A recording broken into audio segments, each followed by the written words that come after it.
আল্লাহ তাআলার ভয়ে যাবতীয় অন্যায়, অত্যাচার ও পাপ কাজ থেকে বিরত থাকাকে তাকওয়া বলা হয়। তাকওয়া শব্দের অর্থ বিরত থাকা, বেঁচে থাকা, ভয় করা, নিজেকে রক্ষা করা। অন্য কথায় সকল প্রকার পাপাচার থেকে নিজেকে রক্ষা করে কোরআন সুন্নাহ মোতাবেক জীবন পরিচালনা করাকে তাকওয়া বলা হয়। যিনি তাকওয়া অবলম্বন করেন তাকে বলা হয় মুত্তাকি। আল্লাহ তাআলা আমাদের স্রষ্টা ও পালনকর্তা। তিনি আমাদের সবকিছু দেখেন, জানেন। তিনি শান্তিদাতা ও মহাপরাক্রমশালী। হাসরের দিনে তিনি আমাদের সকল কাজের হিসাব নেবেন, অতঃপর পাপ কাজের জন্য শাস্তি দেবেন।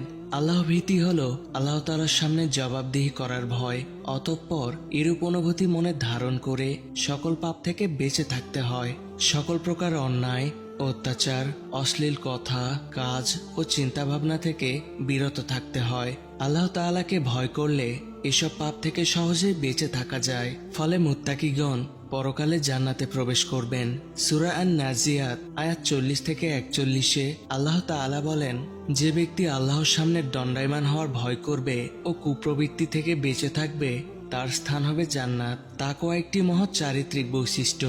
মানব জীবনে তাকওয়ার গুরুত্ব অপরিসীম। তাকওয়া মানুষকে ইহকালীন ও পরকালীন উভয় জীবনকেই সম্মান, মর্যাদা ও সফলতা দান করে।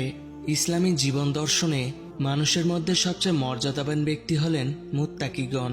সূরা আল হুজরাত আয়াত 13-এ আল্লাহ তাআলা বলেন, নিশ্চয়ই আল্লাহর নিকট সবচেয়ে সম্মানিত সেই ব্যক্তি যে তোমাদের মধ্যে সবচেয়ে বেশি তাকওয়াবান। পার্থিব জীবনে মুত্তাকিগণ আল্লাহ তাআলার বহু নিয়ামত লাভ করে থাকেন। আল্লাহ তাআলা তাকওয়াবানদের সর্বদা সাহায্য করেন, বিপদ আপদ থেকে উদ্ধার করেন ও বরকতময় রিজিক দান করেন।